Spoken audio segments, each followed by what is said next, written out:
ಶಬ್ದಂ ಇದೊಂದು ತಮಿಳ್ ಸಿನಿಮಾ. ಇನ್ನು ಸಿನಿಮಾದಲ್ಲಿ Aadhi Pinisetty and Lakshmi Menon main lead ರೋಲಲ್ಲಿ ಆ್ಯಕ್ಟ್ ಮಾಡಿರುವಂಥ ಸಿನಿಮಾ. ಇನ್ನು ಈ ಹಾರರ್ ಥ್ರಿಲ್ಲರ್ ಸಿನಿಮಾ ನೋಡಿದ ನನಗೆ ಸಿನಿಮಾದಲ್ಲಿ ಏನು ಇಷ್ಟ ಆಯಿತು ಏನು ಕಷ್ಟ ಆಯಿತು ಅಂತ ಕಂಪ್ಲೀಟಾಗಿ ಈ ವಿಡಿಯೋದಲ್ಲಿ ನೋಡೋಣ. ಇನ್ನು ಸಿನಿಮಾದ ಒನ್ ಲೈನ್ ಸ್ಟೋರಿ ವಿಷಯಕ್ಕೆ ಬಂದರೆ, ಒಂದು ಯೂನಿವರ್ಸಿಟಿಯಲ್ಲಿ ಮಿಸ್ಟೀರಿಯಸ್ ಆಗಿ ಡೆತ್ಗಳು ಆಗ್ತಾ ಇರುತ್ತೆ ಆ್ಯಂಡ್ ಅದಕ್ಕೆ ರೀಸನ್ ಏನು ಅಂತ ಕಂಡುಹಿಡಿಯೋಕ್ಕೆ ಗೋಸ್ಟ್ ಇನ್ವೆಸ್ಟಿಗೇಷನ್ ಆಫೀಸರ್ ಆದ ಸಿನಿಮಾದ ಹೀರೋ ಇರ್ಬನ್ ಆ ಯೂನಿವರ್ಸಿಟಿಗೆ ಬರ್ತಾನೆ. ಅವನು ಅಲ್ಲಿಗೆ ಬಂದ ನಂತರ ಅವನು ಮಾಡಿದ ಇನ್ವೆಸ್ಟಿಗೇಷನ್ನಲ್ಲಿ ಏನು ಗೊತ್ತಾಗುತ್ತೆ, ನಂತರ ಅವನ ಹತ್ತಿರ ಇರೋ ಟೆಕ್ನಾಲಜಿಯನ್ನು ಯೂಸ್ ಮಾಡಿ ಹೇಗೆ ಆ ಪ್ರಾಬ್ಲಮನ್ನು ಸಾಲ್ವ್ ಮಾಡ್ತಾನೆ ಅಂತ ನೀವು ಸಿನಿಮಾ ನೋಡಿದ್ರೆ ತಿಳ್ಕೊತೀರಾ. ಇನ್ನು ಸಿನಿಮಾದಲ್ಲಿ ನನಗೆ ಪಾಸಿಟಿವ್ ಅನಿಸಿದ್ದಂದರೆ ಇದರ BGM ಹಾಗೆ ವಿಜುವಲ್ಸ್ ತುಂಬ ಸಖತ್ತಾಗಿತ್ತು ಅಂತೀನಿ.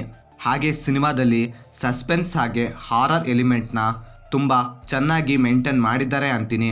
ಆ್ಯಕ್ಚುಲಿ ನಿಜವಾಗಿಯೂ ಹೇಳಬೇಕಂದ್ರೆ ಸಿನಿಮಾದಲ್ಲಿ ವರ್ಕ್ ಆಗಿದ್ದಂದರೆ ಈ 2 ಎಲಿಮೆಂಟ್ ಹಾರರ್ ಆ್ಯಂಡ್ ಸಸ್ಪೆನ್ಸ್ ಮಾತ್ರ. ಆ್ಯಂಡ್ ಸಿನಿಮಾದ ಫಸ್ಟ್ ಹಾಫ್ನಲ್ಲಿ ಬರೋ ಗೋಸ್ಟ್ ಹಂಟಿಂಗ್ ಸೀನ್ಸ್ ಹಾಗೆ ಅದರ ಸೆಟಪ್ ತುಂಬ ಚೆನ್ನಾಗಿತ್ತು ಅಂತೀನಿ. ಹಾಗೆ ಸಿನಿಮಾದಲ್ಲಿ ಅವರು ಆ ಡಾಟ್ ಕನೆಕ್ಷನ್ ಮಾಡಿರೋ ರೀತಿ ತುಂಬ ಚೆನ್ನಾಗಿತ್ತು ಅಂತೀನಿ. ಹಾಗೆ ಸಿನಿಮಾದಲ್ಲಿ ಇದ್ದ ಲೈಬ್ರರಿ ಸೀನ್ಸ್ ಹಾಗೆ ಅವರು ಆ ಸೀನ್ಸಲ್ಲಿ ಸೆಟಪ್ ಮಾಡಿದ ರೀತಿ ಸ್ವಲ್ಪ ಭಯ ಹುಡ್ಸುತ್ತೆ ಅಂತೀನಿ. ಬಿಕಾಸ್ ಆ ರೀತಿ ಇರುತ್ತೆ ಅಲ್ಲಿನ ಸೀನ್ಸ್ಗಳು. ಆ್ಯಂಡ್ ಸಿನಿಮಾದಲ್ಲಿ ಕಾಮಿಡಿನೂ ಕೂಡ ಒಂದು ಲೆವೆಲ್ಗೆ ವರ್ಕ್ ಆಯಿತು ಅಂತೀನಿ. ಆ್ಯಂಡ್ ಸಿನಿಮಾದಲ್ಲಿ ಹಾರರ್ನ ಹೈ ಲೆವೆಲಲ್ಲಿ ಟಚ್ ಮಾಡಿಲ್ಲ ಅಂತೀನಿ, ಡೀಸೆಂಟಾಗಿ ಪ್ರೆಸೆಂಟ್ ಮಾಡಿದ್ದಾರೆ. ಇನ್ನು ಸಿನಿಮಾದಲ್ಲಿ ನನಗೆ ನೆಗೆಟಿವ್ ಅನಿಸಿದ್ದಂದರೆ ಸಿನಿಮಾದ ಸ್ಟೋರಿಯಲ್ಲಿ ಏನು ಹೊಸತನ ಇಲ್ಲ, ಅದೇ ರೊಟೀನ್ ಟೆಂಪ್ಲೇಟ್. ಆ್ಯಂಡ್ ಸಿನಿಮಾದ ಫಸ್ಟ್ ಹಾಫ್ ಹಾಗೆ ಇಂಟರ್ವಲ್ ತುಂಬ ಸಖತ್ತಾಗಿ ಥ್ರಿಲ್ಲಿಂಗ್ ಆಗಿತ್ತು ಅಂತೀನಿ. ಆದರೆ ಸೆಕೆಂಡ್ ಹಾಫ್ ತುಂಬ ಡ್ರ್ಯಾಗ್ ಆಗಿತ್ತು ಆ್ಯಂಡ್ ಆಲ್ಸೋ ಅಷ್ಟು ಇಂಪ್ಯಾಕ್ಟ್ಫುಲ್ ಆಗಿರಲಿಲ್ಲ ಅಂತೀನಿ. ಆ್ಯಂಡ್ ಕ್ಲೈಮ್ಯಾಕ್ಸ್ ಕೂಡ ಆಡಿಯನ್ಸ್ನ ಸ್ಯಾಟಿಸ್ಫೈ ಮಾಡೋದಿಲ್ಲ. ಇನ್ನು ಓವರಲ್ ಆಗಿ ಹೇಳೋದಾದರೆ ಇದೊಂದು above average horror thriller cinema ಅಂತೀನಿ. ಇನ್ನು ಸಿನಿಮಾನ ಒಂದು ಸರಿ ನೋಡೋಕ್ಕೆ ಅಡ್ಡಿ ಇಲ್ಲ ಅಂತೀನಿ. ಇನ್ನು ಸಿನಿಮಾನ ಫ್ಯಾಮಿಲಿ ಜೊತೆ ನೋಡ್ಬೋದಾ ಅಂದರೆ ನೋಡ್ಬೋದು, ಯಾವುದೇ ಬ್ಯಾಡ್ ಸೀನ್ಸ್ ಇರೋದಿಲ್ಲ.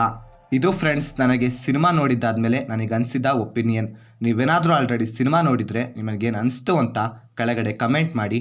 ಹಾಗೆ ನೀವೇನಾದರೂ ನಮ್ಮ ಚಾನಲ್ಗೆ ಫಸ್ಟ್ ಟೈಮ್ ವಿಸಿಟ್ ಮಾಡಿದರೆ ನಮ್ಮ ಚಾನಲಲ್ಲಿ ಬರೋ ಕಂಟೆಂಟ್ ಇಷ್ಟವಾಗಿದ್ದರೆ ಸಬ್ಸ್ಕ್ರೈಬ್ ಮಾಡಿ, ಹಾಗೆ ಪಕ್ಕದಲ್ಲಿರೋ ಬೆಲ್ ಬಟನ್ನ ಕ್ಲಿಕ್ ಮಾಡಿ.